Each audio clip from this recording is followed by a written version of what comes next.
I know what you're thinking. Why the getup? Well, I was feeling if I have some costumes or designs based on a review I'm going to do about, I might as well dress it up. I mean, I had a second option for a costume for this review, but, I could have sweated out in another costume, which you could see here. What? But anyway, the moral of the point is we're going to get talking about a review. And why is the camera gone blurry? But anyway, we're going to get into a review today.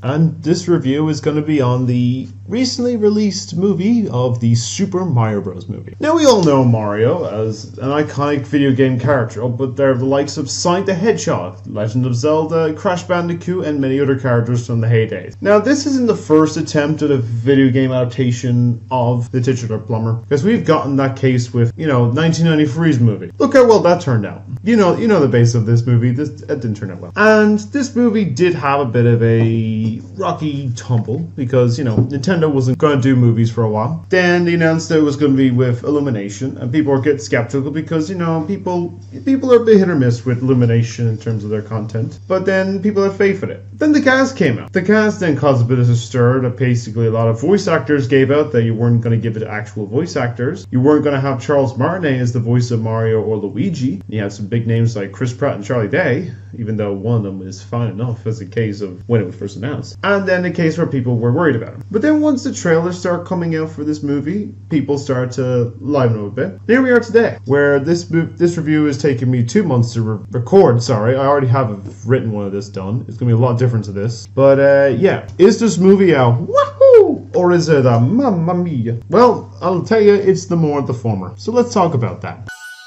Let us begin.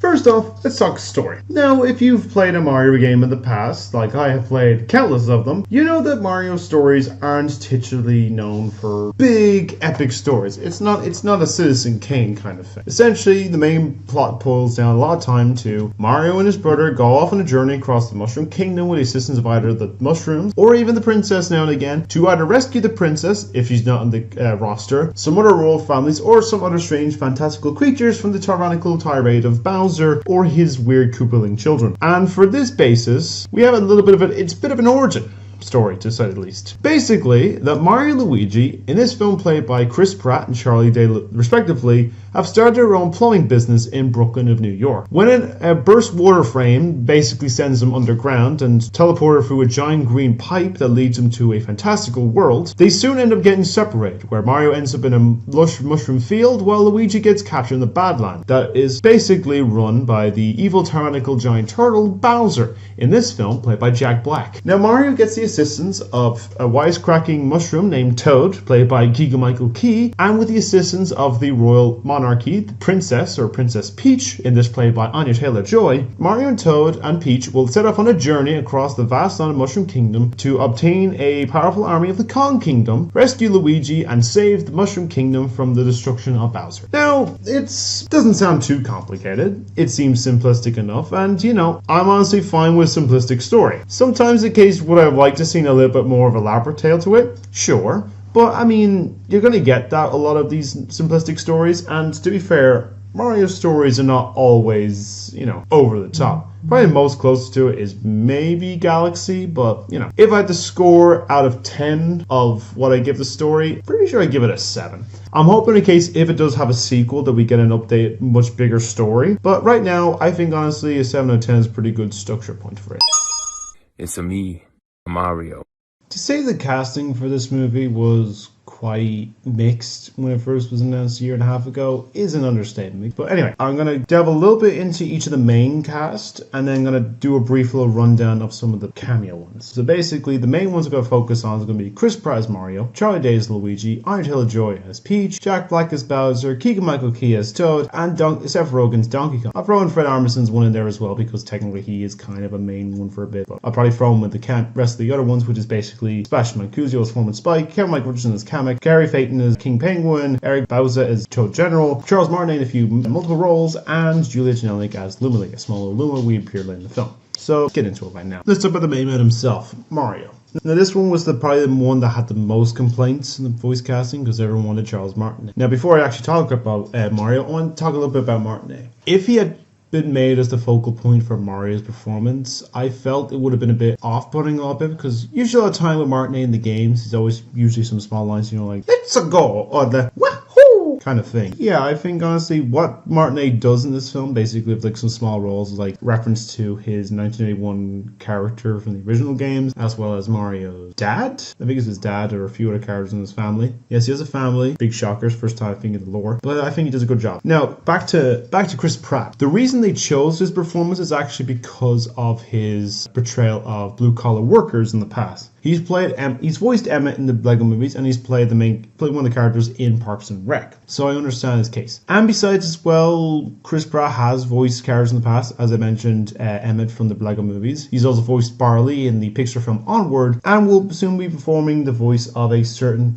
famous fat orange cat that loves lasagna, hates Mondays, and loves to sleep. But yeah, in this film he actually does a pretty great job. I don't think his voice is annoying or degrading that a lot of people were expecting to hear. And I feel they've gone for a lot of the similar voice to the Super Show version, Luke Bano's character version of Mario kind of thing. So yeah, I think he does a great job, and I'd love to hear more of him. So he's tall, he's green, and he's Luigi.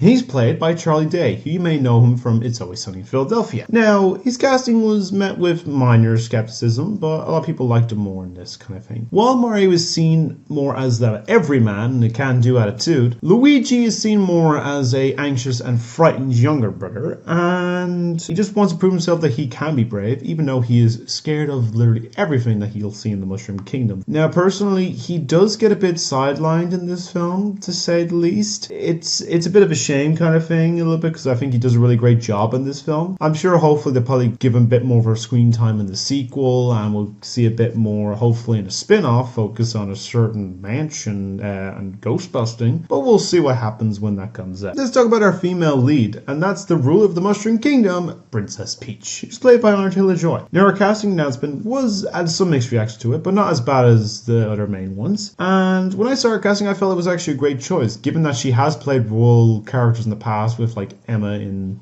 Jane Austen adaptation from a few years ago, as well as probably a bit in the Queen's Gambit, but I'm probably overthinking things too much here just because it's called Queen's Gambit. And to be fair, she has played some other well-known performances, including the likes of Sandy in Last Night in Soho, and the main leads from The Witch and and one of the main leads in The Northman. And this is just a personal preference of me. Just in my head, I kind of see her. She looks a bit like my girlfriend. I'm not going to say her name, but if you're watching, my babe, and you're a lot better. Now, a lot of time, everyone says she's probably going to be the damsel in distress in this movie, but it's actually a role reversal because Luigi's the focal point in this film, of being the one getting rescued, and she actually does help show a fair ruler mentality, as well as actually doing some cool action scenes and stuff like that. Now, a lot of people have labeled her as a girl boss, which is a bit weird, especially that like people are complaining that there's a lot, like, we have a lot of really cool female heroes now, and yet people all complain about it, yet we were fine with it in the 90s. You have like Ellen Ripley from Alien,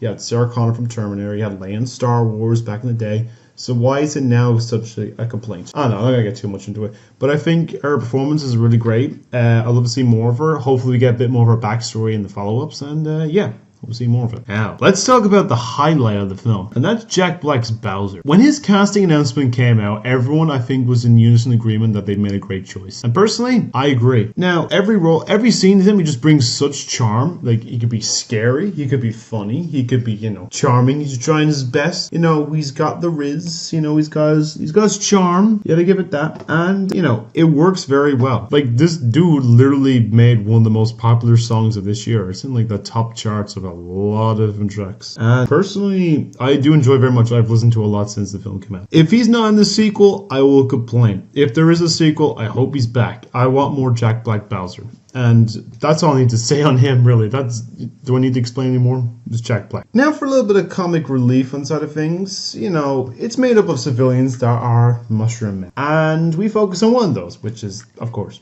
Toad, which is odd because they're all named Toad. But this particular Toad is voiced by Keegan-Michael Key. Now, usually any role that Key plays will usually have some form of comedic role to it, given that he was in Key and Peele and other stuff. So, yeah. And his design is basically going off the style of the Captain Toad Treasure Tracker games, which is actually a very fun puzzle game that I would recommend. And he has some comedy quips in there, and he does step up to the challenge to help rescue his brother from the clutches of Bowser. Now, I feel he does get a little bit sidelined as well. Like, you kind of introduce him with Mario at the beginning, then we see him a bit at the castle, then he disappears, then he's kind of like there in the background, and that's really it. But hopefully we do see a bit more of him in the sequel, because also, if I remember correctly, he was supposed to have a song. I'm kind of intrigued what that song was going to be of Keegan-Michael singing as Toad. I guess maybe it's in deleted scenes, or we're going to see in the sequel. Who knows? Now, our final sort of main character we're going to talk about is that we can't have a Mario movie without the monkey that started the whole thing.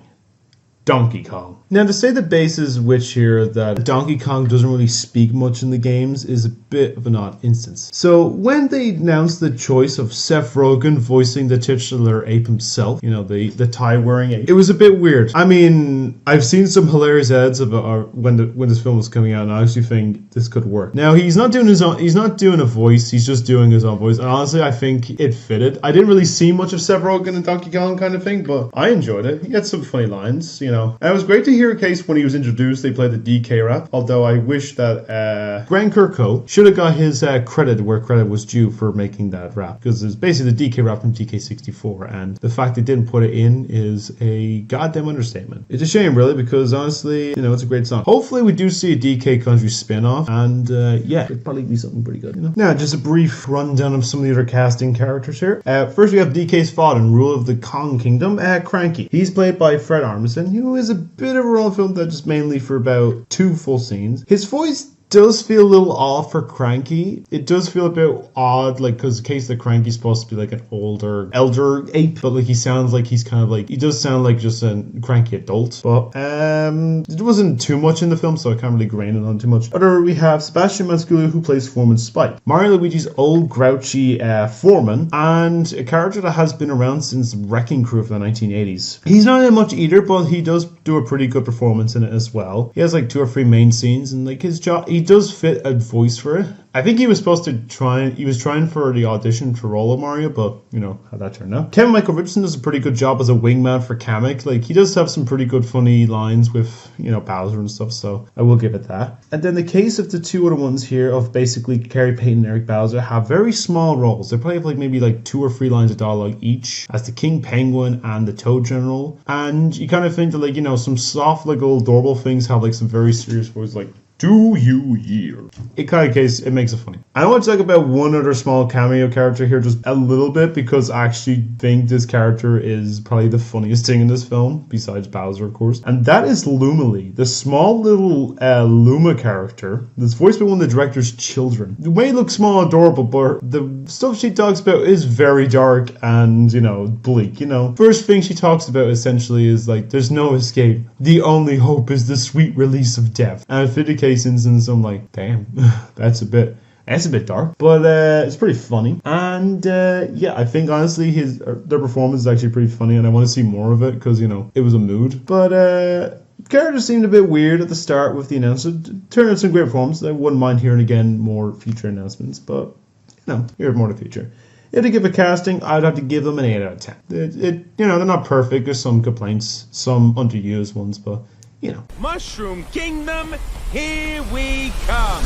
Right, after cast and story, we're going to talk about presentation. And can I just say, well done, Illumination. You've made an absolutely beautiful film. Usually a lot of time with Illumination, you're thinking, oh, they're going to go a bit too simple on it. But honestly, they made a beautiful version of the Mushroom Kingdom. Just so excited that, like, I want to go there on vacation. Get me somehow a magical warp pipe that could send me to that vacation place so I could chill in Mushroom Kingdom and all those lovely, soft-looking mushrooms. Honestly, it looks great. Visually, like, it's astounding. It's colorful. It's bright. Like, you know, you have a mix of stuff. Like, essentially, you have beautiful colors in the Mushroom Kingdom, the spooky vibes of the Darklands, the hustle and bustle vibe in Brooklyn, to, like, all different areas, to, like, the Kong Kingdom with the lush, like, Mayan-style jungle temples and stuff like that, and, like, the beautiful, like, Rainbow Road section. It's like, It's beautiful. Even in the case with the character designs. The character designs in this movie are like so iconic you can definitely recognize it. Usually in the kind of case, if you had just shown me a shadow outline of all these characters, like Mario, Luigi, Peach, Bowser, and Toad, I would distinctly know that's who they are in the Mario movies. It's like the similar case when they had Detective Pikachu coming out and you could distinct that this is going to be a Pokemon film. The only one where we had no indication of like similar style to it was, the original Sonic design where you're kind of thinking, who the fuck is this? Apologies again. And yeah, this whole thing is like the characters look great. It's great seeing like sort of a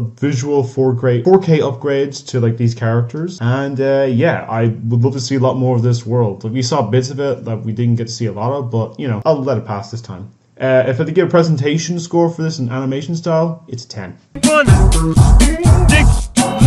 Now, besides the plot, the story, the presentation, the one thing I was really worried about over everything was probably the writing and humor. Usually because with Illumination films, they tend to always go down to the level of humor of like, the silly toilet humor, the jokes that a lot of 4 or 5-year-olds might find funny. But honestly, I felt like they actually did a pretty decent job of like, being very tame. There's some jokes that actually were pretty funny. Yeah, there was surprisingly no toilet humor jokes, which was actually a positive. I actually really enjoyed the case that like I was expecting there was going to be a shit ton of them, but thankfully there wasn't. I felt like they actually did really nicely just to keep with the lore of the universe. You can have your own things, like because Illumination makes their own original stuff. This was their only adaptation, I believe. Well, actually no, they've done 2 Dr. Seuss ones. They had some problems, but anyway, I think that the writing and humor are pretty good. Like I did have some chuckles. I had some laughs, especially that little Lumily character. Every time they just speak, I'm just like cracked up. It's just so conveniently funny. I don't know why, I just find like that dark humor of like coming out of a small like bug creature talking about like, just wanting the sweet release of death. And I was just like, I felt that. But anyway, if I had to give the writing and humor, just with the case of the story, I'll give it 7.5. I think 7.5 is a decent score for that one. Peaches, peaches, peaches, peaches, peaches. Now, this is another one that was going to be a near perfect score, just with a slight tinge to it. I'm going to talk about the music and the sounds of all the Mario games. Now, this is really done beautifully. The music in this was done by Brian Taylor, who has done a fair bit of scores for other pieces in the past. He's done the Power Rangers movie in 2017. He's done a lot of the Fast and Furious films, which I think he's also done the most recent one. And he's even done some video game movies. Most recent one I can pinpoint here is Assassin's Creed 4 Black Flag,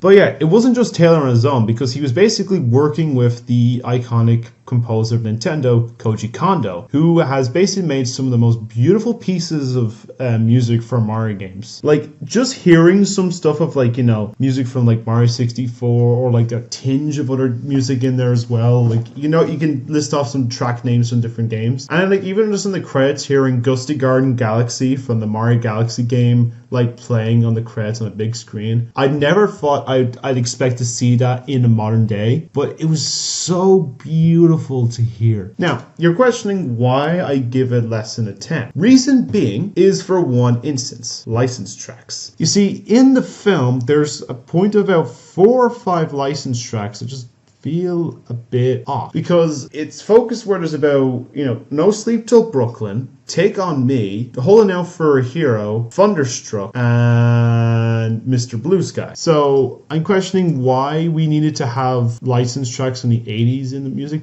I know Take On Me has some connection of a bit of an Easter egg relating to the original Mario, but still, I kind of felt like they could have easily just moved it out and put in like some classic Mario music in there, but I'm not going to complain on it, like most cases. To give a whole score now, I'm going to give it a 9.5. That 0.5 is only just from the music alone, just the licensed tracks, the 0.5 took it down. But, if hopefully if a sequel comes around, if there's no licensed music, I'm pretty sure it'll probably be a 10.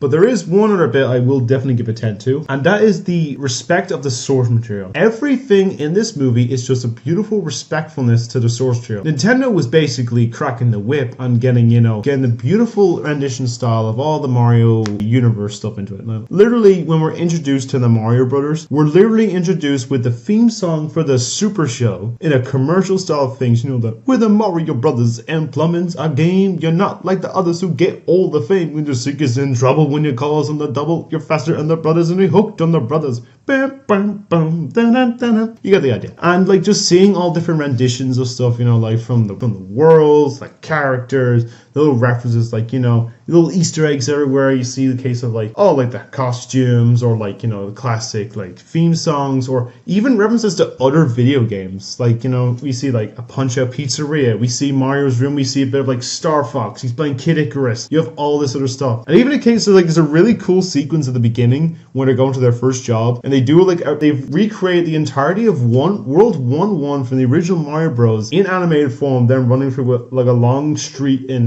New York, in Brooklyn. It's so good. It's so beautifully done. It kind of case when you look at it, it's thinking, that looks very familiar looking to me. I mean, just like the marketing for this was great. Like, I mean, they made an entire website that just screamed the 90s. But yeah, all in all, it's just beautiful. Like, just, I gotta respect Illumination and Nintendo again for basically making the source material just feel so good. But yeah, if I had to give it, it's a 10. Now, I'm going to say this now, even films that are labeled as perfect and masterpieces do have its flaws here and there. I'll know a case probably if I see certain films that I think are masterpieces. I know there's flaws with stuff. So yeah, I just want to give a handful of issues that I might have with this film. First off, let's go to the music one. We know about the instance. Basically, that my one complaint I have with the music is the weird license tracks, like a few handful of them. If they were removed, I'm perfectly fine with it. I actually think that the rest of the music is perfect. One I didn't really delve on too much, the pacing. The pacing is basically because like this film feels like it goes by very quickly, right? The film is 92 minutes, and honestly, there's a lot of bits in it where like kind of there's a whole like weird montage where we see bits of them like Mario, Peach, and Toad traveling across the Mushroom Kingdom. We see them like, you know, going on this Ridge of Cheap Chiefs. We see Yoshi Island. We see like some mountainous caverns. We see Tostarena Galaxy from Mario Odyssey. We see Ball Battlefield from 64. We just see them briefly. They're probably about 5 seconds apiece. If at a point where maybe you stretched out the film to another like 10 minutes, it's like an hour and 40, hour 45 at max, I think honestly that would have been really nice. So a case that we get like a moment where we can explore those little sections a bit more. So we see like, you know, extended version of that, like the bridge section, or extended version of like Yoshi Island, or other little bits like that. We get a bit more of an exploration of the world instead of it's like, you know, do we go here to there kind of thing. It's sometimes very quick, but you know, this should be probably patched with the sequel that happens. So yeah, we'll probably see that kind of case. Now, it's a case then we're going to talk a little bit on the characters. Specifically, I just feel one or two of the characters gets a slightly bit underused in the overall narrative. Mainly just a bit with Luigi and Toad. I know there's a whole thing around saying Donkey Kong also gets it a bit, and I do get that a little bit because it's really more about halfway through the film before we introduce to the Kong man himself. But I feel more a case with Luigi and Toad. Luigi kind of gets sidelined where he's just stuck in a cage for most of the middle part up to near the end of the movie. Toad kind of has a little bit at the beginning when we're introduced to Mario, sort of disappears a little bit so Mario and Peach can have their moment, shows up after the whole beginning, and then they kind of like just dare in the background a little bit. I feel like they might give him a bit more because I know he's supposed to have a song, if I remember correctly. Remember Keegan-Michael Key saying that Toad has a song, but maybe it's in the deleted scenes of the Blu-ray or something like that. And this is just like a small nitpick here for another one, and that's just story. Basically, you know, I'm just hoping in case this is for like a future release. If it's an instance where like if they're gonna go too simplistic again for the sequel, I don't think it's gonna be as good. If it like you know ups it a bit or makes it even more entertaining, that can still be a bit of a simplistic story, then I'm fine with it. It's just more a case that hopefully that they don't basically copy and paste it for the sequel kind of thing, a different narrative. But you know, I'm sure they could probably think of some decent ideas, you know, even like in areas like we could take a moment to give a break for the first movie, get a sequel to some point later. We do like some spin-offs because I know they want to do a DK. There's apparently talks of a DK Donkey Kong Country game movie and a film of Luigi's Mansion. So hopefully we get some of them. But yeah, that's basically only criticism I have left.